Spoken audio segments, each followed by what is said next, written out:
Welcome to another edition of the Mo Show Live, everybody. Hey, I'm Morris Lilienthal.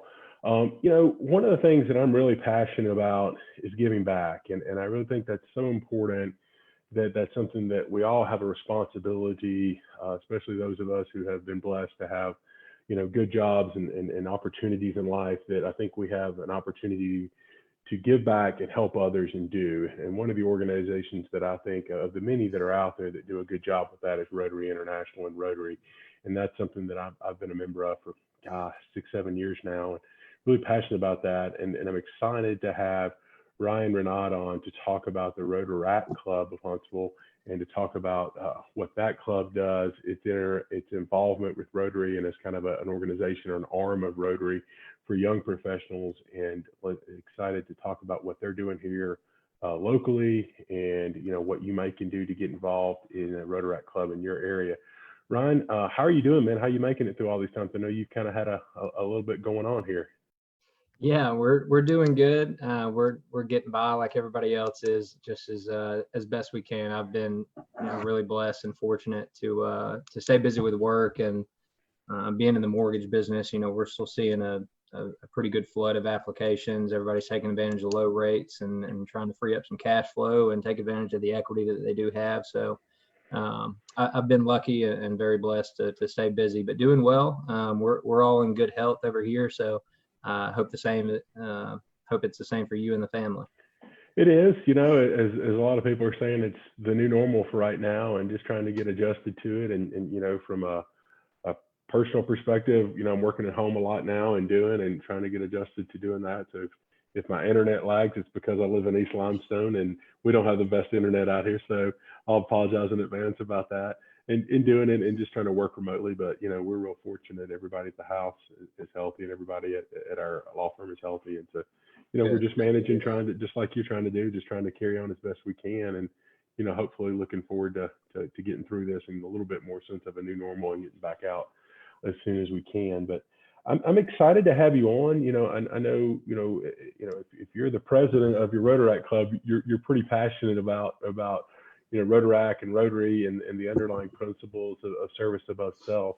Maybe, one of the questions that I get all the time when I tell people that I'm in Rotary and some of the things that our club does, and if people ask me what I'm doing on Thursday mornings, if I'm posted on social from there, is what is Rotary? So I want to flip the script on you, Ryan, and tell me, when people ask you that, what is Rotaract? Talk to us a little bit about what Rotaract is, and give somebody that maybe hadn't heard about Rotary or Rotaract a definition of that. Yeah, Rotaract is an awesome organization. Kind of the partner. I guess Rotary would be our parent organization, but we're essentially the young professional arm. We are, between the ages of as young as 22 upwards. We've got some members approaching 40.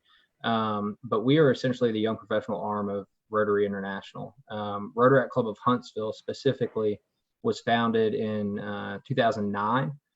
So same year I graduated high school. So we're a fairly new club, relatively speaking to some of the older Rotaract clubs across the country, around the world, really. But to Huntsville, we are somewhat of a new club. For the past couple of years, we've been actively pursuing and strongly engaging in a recruitment effort.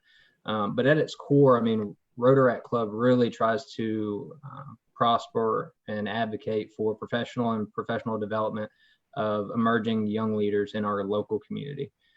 We do that through a number of different avenues, through social engagement, service opportunities. We do a professional development luncheon once a month, which is the second Tuesday of every month. We do socials every third Thursday of the month, and our service events are actually the fourth Saturday. So we try to stagger it so that it can, be accessible to everybody's schedule. We've got a very diverse, as you and I, talked about earlier, network of young professionals. And I don't mean that just demographically, but also industry-wide. We've got some of the best accountants, bankers, PR and social media managers, content creators, insurance agents, you name it. We've got a little bit of everything, which is new for us too. Rotaract Club, you've been a part of Rotary for, you said, 8 or 9 years now? Yeah. That's right. You know, Rotary, as I grew up, because I've gotten that question more in the last year as president, but also I've been a member of Rotaract now for going on 5 years.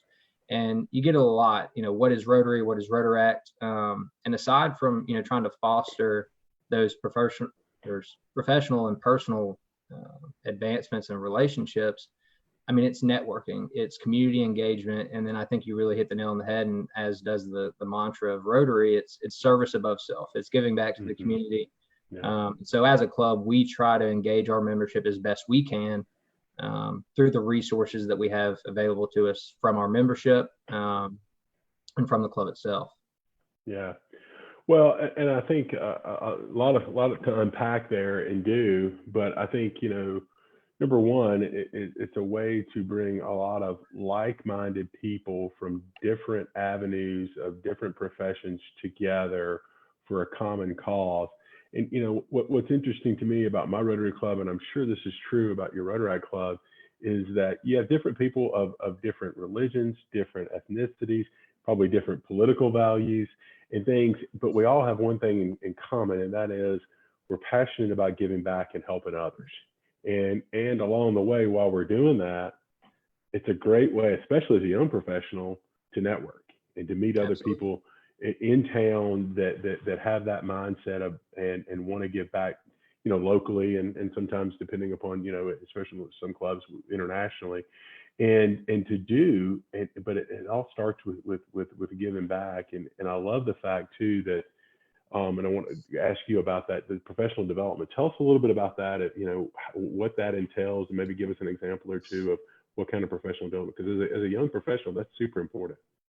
It is. And I've got to give a shout out and a tip of the cap. Lauren Chenoweth, who is one of the operations directors at Merrimack Performing Arts Hall,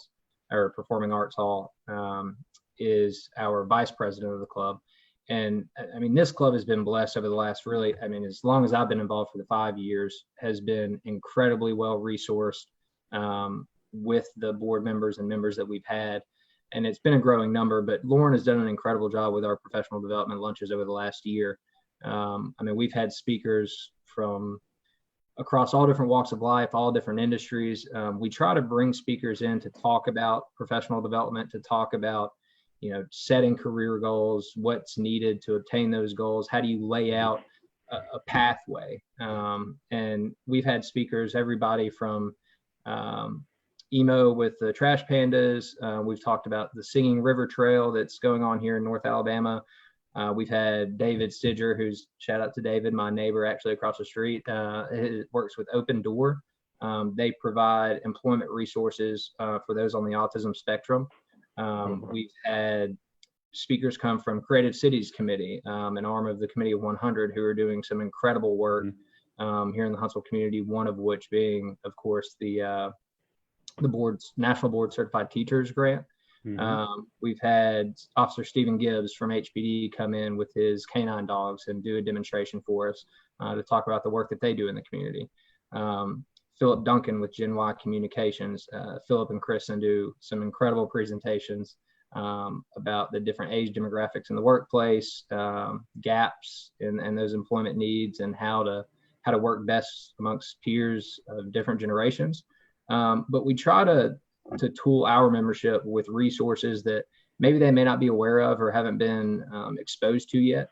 I mean, it's everything from planning to, you know, your certain career path to self-awareness. I mean, we just try to open up the perspective that our membership has on our local community and the world through putting them in front of organizations, or putting organizations in front of them that are doing good work in the community. Yeah, I think that's great. Hey, Lauren's watching right now. Lauren, thanks for watching, and appreciate all that you're doing for the Rotaract Club and our community. And I think that's so important because, you know, folks, if you're watching and you're not from the North Alabama, Huntsville metropolitan area, you know, our area is a really a true melting pot, and we have so many people here that are moving here as young professionals for work that, you know, I didn't grow up here. I grew up in Alabama, but I've only been up here 11, 12 years now. And, you know, it wasn't until I really got ingrained and knew some of these things. And, you know, I was watching an update on Huntsville the city of Huntsville on the COVID outbreak the other day, and I saw John Hamilton on there.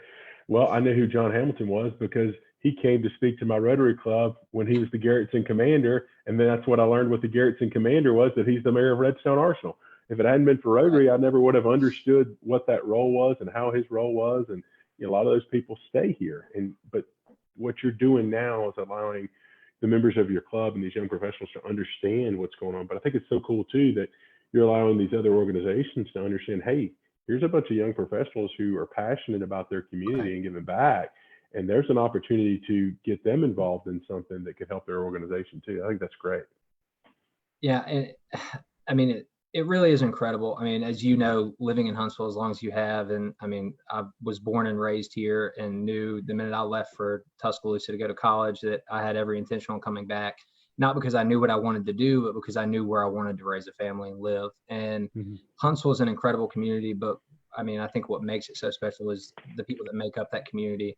And Rotaract and our membership are a prime example of that. I mean, we've got some really passionate, really dedicated people who, outside of their day jobs, want to spend their time contributing back to the community that they're a part of. And so that's kind of the driving force of our mission as an organization, is that let's plug these people in as best we can. Let's try to equip them with the knowledge, the tools, and the resources to give back. And, it's not necessarily always financial contributions or going and committing 20 hours a month or wherever the case may be. But if we can just make them aware of some of the alleys and opportunities that they have to give time and resources, then we feel like we've done that. Yeah.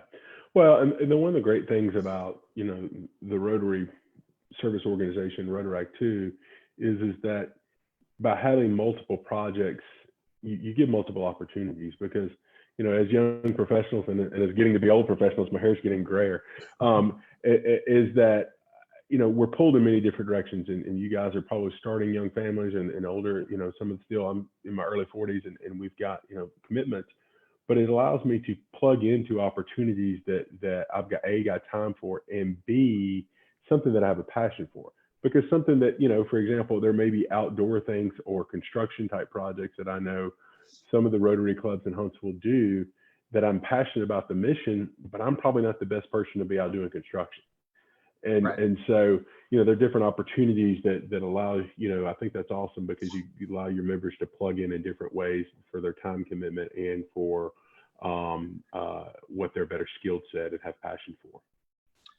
Yeah. And, we try to, again, just trying to give a full diverse spectrum, because there's so many great organizations and great businesses. I mean, not just on the nonprofit side, but there's plenty of for-profit institutions that are doing incredible things in the city of Huntsville. But because we have such a diverse membership, we want to make sure that we're appealing to everybody. Because like you said, some people who may enjoy going and volunteering at, I don't know, say the Humane Society. There may be people who aren't necessarily, cat or dog lovers, and maybe they have allergies and they can't go spend a couple hours around dogs. Well, that person may be wanting to get involved with Manor House, or, go and volunteer or provide resources and time with Kids to Love. We've worked with all of these organizations over the past year, be it Merrimack Hall, be it, our own prom project, which I need to give a shout out and a big thank you to Phoenix of Huntsville. They were our presenting sponsor for our prom project this year, which prom project, Mo, was the thing that got me hooked on Rotaract. It's a phenomenal event. It's something that we all look forward to each and every year, but it's essentially a service event where we host a prom night for the special needs community here in Huntsville. I remember my first year doing it. We were at the art facility in the lobby there. We had M. Bloom come out and volunteer corsages and boutonnieres for everybody, and everybody gets dolled up, hair and makeup. And we just have a special prom event for those that may have had an experience in high school, or some that may not have. And it's a really special event that we do every year, and it's grown tremendously over the past 5 years to where now we're actually at Botanical Gardens at the new facility on Bob Wallace. And we provided a prom event for, I think, over 250 participants this year. Oh, wow. So how do people, talk to us a little bit more about that? Because I wanted to ask you about that, and I'm glad you brought that up. Talk to us. So, for folks watching, a lot of times Rotaract clubs and Rotary clubs, we often have a signature event or one major project that we kind of rally around or do, and then we have maybe smaller projects. And so this I would call maybe your big project or your signature project that your club does. Talk to us a little bit. So you provide this prom opportunity, and how do people apply, or how does they get selected? How is it funded? Kind of talk just a little bit about that. Yeah, as much as we would love to just open it up to the general public for all of those who are interested, we are limited on resources, and there's obviously some liability that goes into an event like that. With food allergies and everything else, we're limited. We don't actually serve food; it's just water there. But it's a special night. We get the place dolled up. We have a live DJ, photo booth, plenty of props. It's a whole lot of fun. A couple-hour event, probably 2 to 3 hours. But we work with 3 organizations in specific: the ARC of Madison County, Ability Plus, and then in the past couple of years, Madison Behavioral Therapy has also been a part of that. A lot of the people within the special needs community, some of them, there's some overlap between these organizations. Mm-hmm. So we have kind of let them carry the torch in terms of invitations and inviting their clients and personnel. They were the organizations that really helped us found this event a number of years ago. And so we've just kind of kept that relationship strong and tried to nurture that as best we can. We have had people reach out to us from the general public, and we have welcomed them. We just try to be sure that they're aware. We are limited in capacity due to room capacity, and also just the number of volunteers we can have on site to make sure that everything runs smooth. Yeah. So if there is anybody that's interested, we welcome them. We just ask that we know ahead of time, how many people who did not receive an invitation from one of the organizations that we partner with, that we know that they're planning to attend. And then if they do, we ask that the chaperone be able to stick around. Just so that everything is safe and within the protocol of the event itself. Now, Ryan, are these adults or these teenagers? Are these kind of, talk to us about usually the demographic and age group of folks that are attending There's a large group of adults there's a large group of adults that attend every year. There are some teenagers. It's a pretty wide age range. We don't limit it. It's really up to the organizations that we partner with, that they are clients of. So, but yeah, it's pretty vast. Yeah, it's wider than our membership age range. Yeah. Folks, if you're just joining us, welcome to another edition of the Mo Show Live. Our guest today is Ryan Renaud. He is the president of the Huntsville Rotaract Club, and we're kind of talking about what is Rotaract and their involvement in the community. And we've been talking for the last couple of minutes about their signature project that they do, the Prom project. And Ron, I'll tell you, I have we work with the ARC of Madison County at our office, and some of their workers come in and do some services for us there, with our recycling program. And then I'm very familiar with the Ability Plus group. They're fantastic. Doc Rock, who you may know, the CEO of that organization, has been a guest on my show here, and they just do tremendous work for special needs people, and it's truly amazing that I'm glad that they partnered with you to give these folks that special opportunity. Last thing on that, I guess, is when does that typically occur? When do you guys have that? Is that being impacted by what we're dealing with now? It is, and mainly just because of the uncertainty of the timetable of all this. We trust and are trusting our state and local officials to kind of guide us through this timeline. Right now, typically the event is in September every year. Okay. We hope to keep that date, but obviously, given the circumstances, we're more than happy to act accordingly. So as of right now, pretty much all of our events have been put on standby until we get a better understanding of how this is all going to play out and when large gatherings, because as great as the event is, we don't want to rush to put something together just to have it. It needs to be done right. And we've set a level of expectation for a certain service and quality event that we want to maintain moving forward too. So as of right now, we don't have a date for 2020. Everything's just kind of been postponed until we have a better understanding. Sure. Well, hopefully everything settles down for everybody in the next couple of months, and we get back to a more sense of a normalcy, and you guys can continue with that great service project. Talk to us a little bit about, some of the other community projects that I know you guys are doing, and a little bit maybe the social gatherings that you do. That I think that's great to have an opportunity for members of your club to kind of get together outside of the service projects as well, to get to know each other and their families a little bit better. Yeah, our service, we've always had 3 events a month: PD lunch, a social, and a service.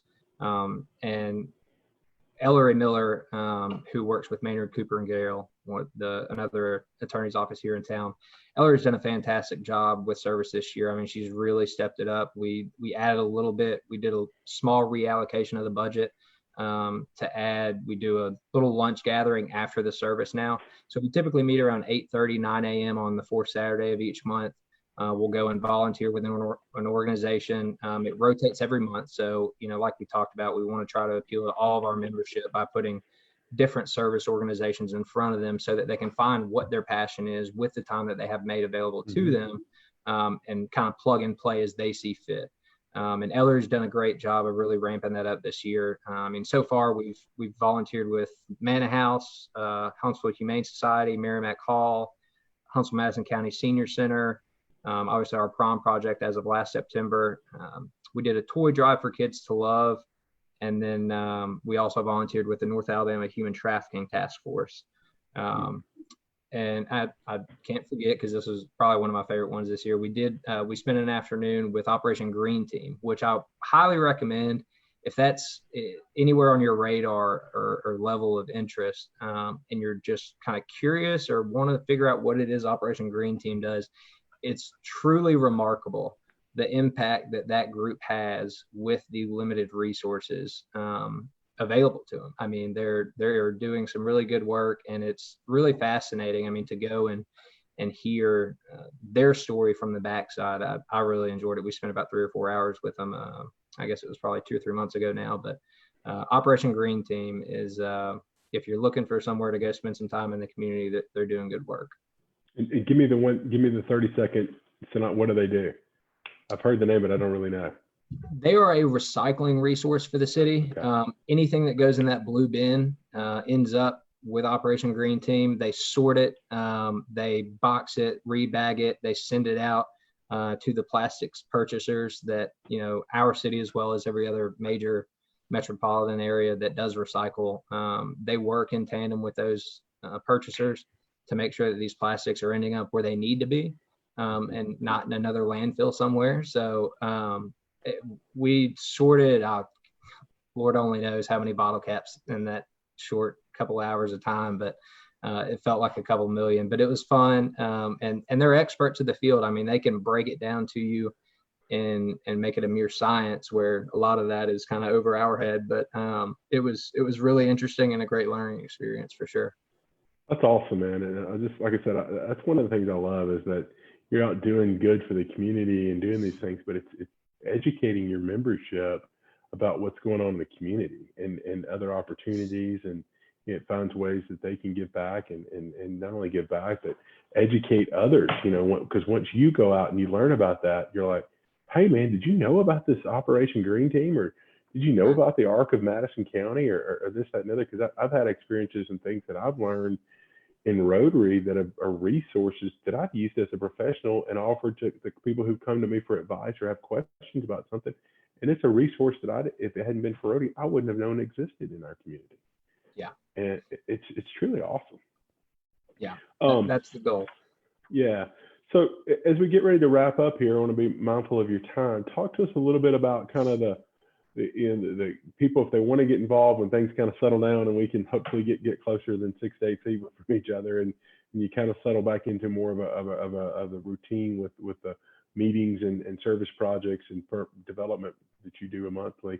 How can people get involved? Who do they need to reach out to, and that kind of thing? Absolutely. Like I mentioned at the beginning, we are in the midst of a large recruitment push. And I've got to give a shout out to Nadia Niakosari and Taylor Probst, who are our directors of recruitment on the executive board. They've done an incredible job, not just recruiting new members, but retaining general members that we've had for a number of years now. As you know, with Rotary Club, retention is just as important as recruitment. And we're breaking that cusp. I think we're at somewhere around 62 active members right now. That's great. Which is fantastic. We've seen essentially some exponential growth over the last 3 to 4 years. And again, I can't. Nadia and Taylor have crushed it and knocked it out of the park. But we were also really fortunate to have a very strong board the years leading up to where we're at today. But yeah, we've got an email, which is just Huntsville Rotaract at gmail.com. You can shoot an email over there, and Brooke Izzo, who is our social media marketing director, will pass that along to myself or Taylor and Nadia to reach out to you. We'd certainly love and welcome all people who are interested, or as we call them, our membership prospects. You can essentially come to 3 events free of charge. We'll put it on our bill, and that can be 3 lunches, 3 socials, 3 services, or 1 of each, or 2 and 1, however you want to break it up. But we welcome people to come to 3. At your 3rd event, you are then eligible to submit an application.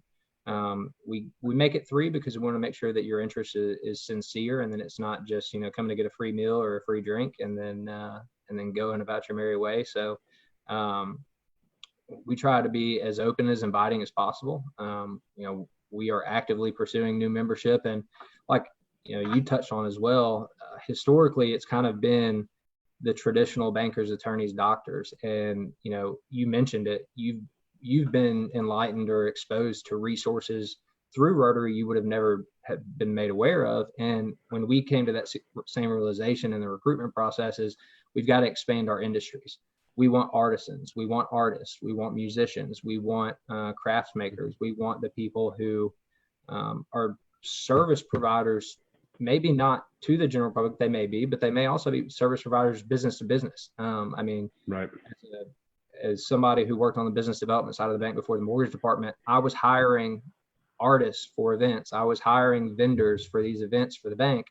And it just kind of clicked amongst the board as we were having this recruitment conversation that this is a membership that we've been missing out on for a long time. And so we've rapidly and intentionally expanded that recruitment as well. And so we hope to be seeing more of those industry professionals come and join Rotaract. Because what better place to recruit your potential clientele than at your monthly PD social or luncheon. So Huntsville Rotaract at gmail.com. You can also email me personally, and that's just rrenaud or RRENAUD at trustmark.com. Would love to talk to you more about Rotaract Club and put you in touch with Nadia and Taylor. And hopefully once this stuff settles down a little bit and we can get back to business as usual, we can get back out there and start beating the pavement again. Yeah, I think that's great. I love that you guys are looking at it in such a big scope and including so many people. To me, certainly from a networking, from a business perspective, that's always good. But some of the people that I've interacted with, and in my Rotary Club and meeting with other members of other Rotary clubs, have just become really good friends of mine now. And these are people that if I've got a question about something that I can bounce it off of them at our club meeting, or I can text them and and it's just been for friendship and building relationships, and certainly from a business perspective, it's always good too. And all those are just kind of side benefits to the core of giving back and learning more about your community and doing. And what I'll do, Ryan, at the end of the show here, I'll put the Huntsville at Rotaract Club Gmail stuff in the comments to the video here, so people see this and they can reach out, and then I'll tag the Rotaract Club on Facebook and I'm sure there's probably some more information. They can reach out to you guys there and get back in touch with you. But thank you so much. And to the members of your club for stepping up and doing this. I know, I think it's so important to build this foundation at an early age. And that's why I think, interacting, if folks aren't for sure, with Interact clubs, which are similar to Rotaract or Rotary clubs in high school. And I know you guys work with Interact clubs, and I know our clubs and other clubs in our area do. And I think it's just so great that you guys are picking up the torch and running as young professionals and getting out there in our community. So when you get a little older, that you'll continue that and have a passion for that, and you're providing that avenue for a lot of young professionals and for people to mix and do that together, and to find out that, hey, while we may not always see certain things together, we got a lot more in common than we may not realize until we got together working on a project together. Absolutely. So, and before we go, I have to do one more shout out. I'm sorry Sure. about, Go for but it. Louis Machete would yell at me if I didn't do this before this was over. Mentioned Interact clubs, and it struck a chord. I don't know how I made it through this without talking about it before. RILA is the Rotary Youth Leadership Awards, and it is another incredible event that Rotaract participates in and volunteers with each year. It just passed a couple of months back, typically in the springtime, and I've got to shout out Caroline Kennedy and Caitlin Sides Baker. Caroline's actually one of our past presidents, and Caitlin, a former VP. They did an incredible job of spearheading this thing this year, and there were Interact members from all over the state of Alabama. I think we had a couple, I want to say, from maybe Illinois that came down for RILA this year. And it is a 3-day event where they are busting it out, grinding, developing pretty much a business plan for a nonprofit, and learning how to kind of plug and play ideas, concepts for, nonprofits or for just the betterment of their local communities, for whatever that may be, whether it's starting one themselves or contributing to one that's already an establishment. So, shout out to all the RILA attendees from this year. And a big thank you to Caitlin and Caroline too, for all, and as well as the volunteers that came out for that weekend. It's a great event. There's no doubt about it. I know my club's been actively involved, and I've been out and listened to some of the speakers. They have a lot of great speakers over the course of the 3-day event. And folks, if you're watching and you've got I think it's usually sophomore, junior, and rising seniors too. If you've got a high school student there that's interested in learning more about the community and giving back and government and nonprofits, this is a great way to do it. And cost is very low, and a lot of times Rotary clubs, if the need's out there, or somebody that can't afford it, I think it's just a few $100 or something. But a lot of clubs offer scholarships. I know we do, and some other clubs sponsor students. So reach out to Ryan or myself or anybody else in Rotary, and if you're here in North Alabama, and that's definitely something we can get you connected with. But Ryan, I appreciate all that you and your club are doing, and what you're doing for our community and what you're doing for your members. I hope that you guys stay safe during these uncertain times, and look forward to connecting. Maybe we can get on a service project together and work on something together real soon. But thanks again for your time, and we'll connect sometime soon. All right. Well, hey, thank you, Mel. I appreciate the opportunity, and you make it easy laying out the groundwork and giving us footsteps to follow in. So I appreciate it. Thank you, Ryan. Take care, everybody.